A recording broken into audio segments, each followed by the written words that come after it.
Welcome to Champion Minded, the podcast for those who aim for excellence, not only in the sports arena, but in life. My name is Allistair, author, speaker, mindset and performance coach, and my goal is to help you unleash your unlimited potential and provide you with the tools to achieve greatness. Are you ready to become champion minded? Then let's do this.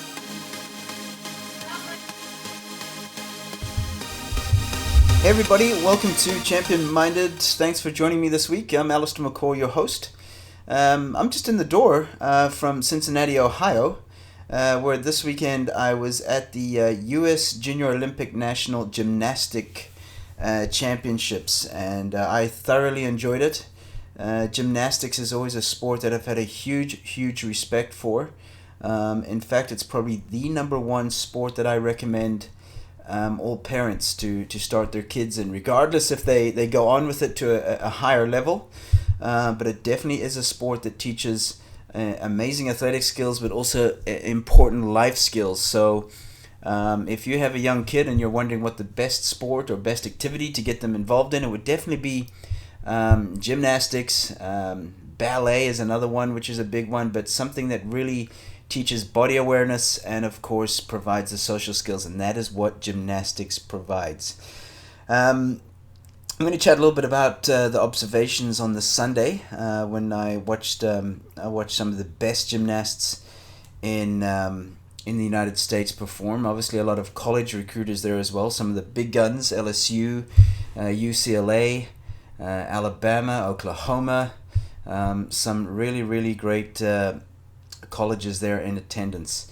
Then on the Monday was the NCAA Coaches Conference, which I got to be the keynote speaker at, and I presented on building a champion-minded culture and making an impact as a coach. You know, many coach, but few make an impact. But anyway, let's start with the Sunday. Before that, I'd just like to give a big thanks out to Jason Bauer of Bowling Green. To him and his team, Heather, Carrie, Marissa, everybody who made my journey incredibly comfortable and enjoyable. Thank you to them. But attending on the Sunday, it was held in the in Cincinnati Convention Center, and I'm not too sure on the number of athletes there, but there was at least, I would say, 300, 400 athletes that were competing. Of course, all the highest level. And college recruiters there as well. But something about gymnastics that I always try and pass on to other sports is the ability to stay focused. I mean, it's a sport where you make a mistake and there can be a severe accident or a severe fall that can really not only put you out of the competition, but put you out of the season. So the focus that these young gymnasts had, these young ladies, that day was incredible, as always, as it is. Also, their attention to detail. You know, they're all skilled, but it comes down to that attention to detail that they have. Discussing what they looked for, what the coaches looked for. It was definitely also their ability to show great body language, and also, if they made a mistake or they fell off the parallel bars or whatever it may be, that they would still show a good body language, show a good facial expression, and continue to compete with resilience and as if nothing had happened. And that's a lesson for all young athletes out there is, you're going to make mistakes, you're going to mess up, but it's how you continue. It's your ability to bounce back. And I know it's a metaphor or a pun to say that, gymnasts bounce back, like as if they're bouncing back from a trampoline. But it's what I say as well. The great athletes and the great performers are able to bounce back from mistakes, from failure, from disappointment. So, so much to learn from other sports, and you've just got to open up your eyes and just look to other areas and other fields to learn more. But another thing which is very, very interesting is gymnastics, like tennis, like golf, is an individual sport, but especially when you go to college, there's that dynamic of becoming a team member. And, in my experience of consulting to colleges, that is one of the main problems that coaches have, is getting athletes who have come from individual sports to be able to work together in a team. Because at a young age you were for yourself and you're competing against somebody else. You may be in a school or you may be in a club, but at the end of the day, it's your name on the leaderboard, and at the end of the day, it's you who gets recruited or doesn't get recruited. So coming together and working on the dynamics of being in a team and supporting your teammate even though they're against you. And that's a very, very interesting concept. But if there's any gymnasts out there, if there's any athletes listening out there, coaches are looking for athletes who are resilient, who are able to bounce back, who are able to work together, who have great social skills, who have great team skills, who are coachable. Even small things like the rolling of the eyes or not looking in the eyes of your coach when they're speaking, those are big things to coaches. At the end of the day, if you've made it to a level, for example, like on Sunday to US Nationals or to trials, you have the skill. That's not in question. But do you have the qualities and the traits that coaches are looking for? Just those ones I mentioned just previously. Your ability to be coached, your accountability, your reliability, the time you get to practice, your ability to communicate with coaches, your ability to communicate with teammates, and the way you also communicate to your parents. Is it in a respectful way? These are the things that coaches look for, not just your skill. In fact, they know you have the skill, but they want to see if you have the character. So those were my takeaways from the Sunday. Then on the Sunday we had on the Monday, we had the Coaches Conference, and I'm not too good with numbers, but there was at least 100 NCAA coaches there, high quality coaches. If you are in a sport like gymnastics, you are an A-type person. You are about the details. You are about, I hate to say perfection, but they are near perfectionists because there's no room for error. There's no room for error, and that is what top-level sports is all about. So I was super, super excited to get to present and speak in front of an amazing room of not just coaches, but people. I got to interact with a lot of them, hear their stories, hear the challenges that they're faced with on a daily basis within their teams. And another thing that struck me was just the humbleness and the willingness to learn, even from some of the top schools and the top coaches in the country. I'm not just talking about top coaches in gymnastics. I'm talking about coaches that have worked with Olympians, coaches that are working with future Olympians. These are high-level coaches. So anyway, on the agenda, we spoke about culture and what culture was and isn't, because there's a thing about culture that we think it's something that's up on the wall that talks about integrity and respect and honesty and all those things you usually see in a school or you see in a college or whatever. But culture is not what it says up on the wall. Culture is living and breathing. It's in the behaviors and the beliefs that are going on each and every day in your club, your school, your organization, or wherever it may be. I think sometimes culture is a very misinterpreted thing. And as we know, culture is best tested in adversity. It's, a great culture is not judged by the results, or not just by the results. It's judged by how together are your team when things are going wrong. That is the true testament of a strong culture. Is there blame?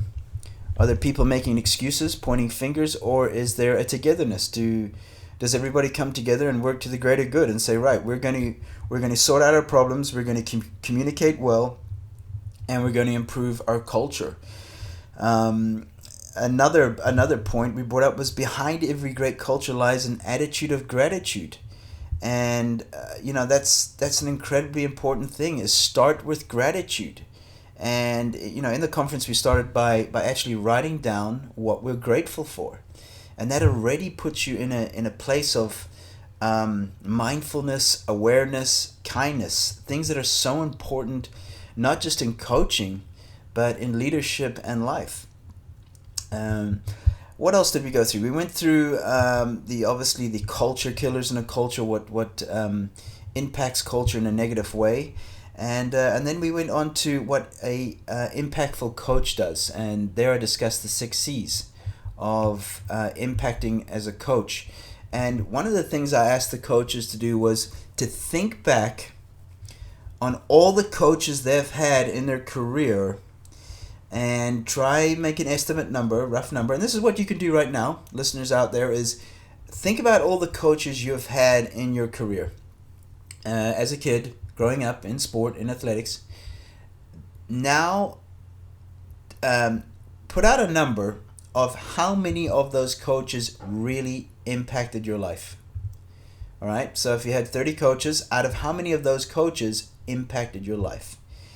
And what we've found is that it's less than 7% of the coaches you've had in your life actually impacted your career and impacted your life.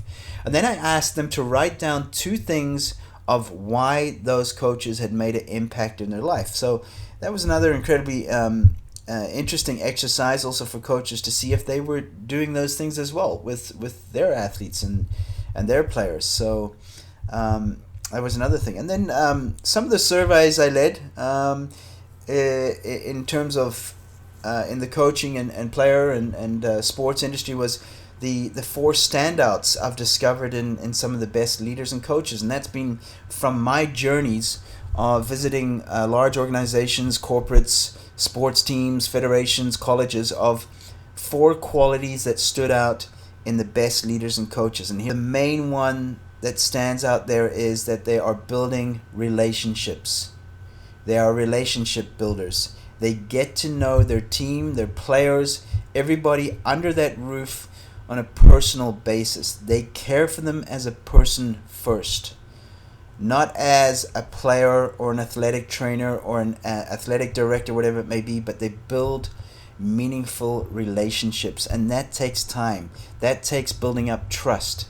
Things that are incredibly important for coaches to understand. Top 4 traits that coaches look for in players, and this was a survey I did in April 2018 involving 55 coaches in 14 different sports. And I will tell you them. The fourth, at number 4 was attitude. Number 3 was team player. They looked for players that were unselfish, athletes that were not only taking care of the me, but the we. Resilience was number 2, and number 1 was accountability. Those coaches looked for accountability as the most important thing when they were recruiting or signing players onto their teams.